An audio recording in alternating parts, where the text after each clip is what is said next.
Everyone who tries this chicken sandwich loves it, even kids and picky eaters. So let's make my favorite simple chicken sandwich. So you're going to start with chicken. I usually use chicken breast for this, and I like to split the chicken breast in half so it cooks faster, but you don't have to do this.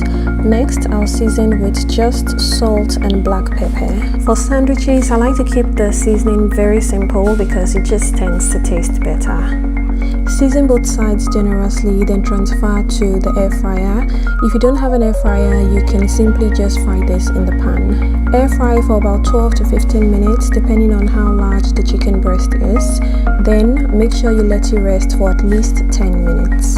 Resting the chicken is going to keep it really juicy and tender. After it's well rested, transfer to your food processor. You can also just shred this by hand. Transfer the shredded chicken to a bowl and then add the dressing.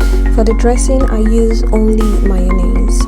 Like I mentioned earlier, it's a really simple sandwich, but it's so good. Next, toast your bread. I only toast for about 1 minute and 30 seconds, just until it's slightly brown. When making it for the kids, I just spread a generous amount of that chicken mayo mix, then top with lettuce, and that's it. If your kids don't like lettuce, you don't even have to add that, just the chicken and the bread is perfect.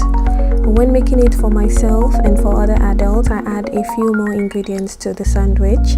So after adding a generous amount of the chicken mayo spread, I add thinly sliced tomatoes and some pickled onions.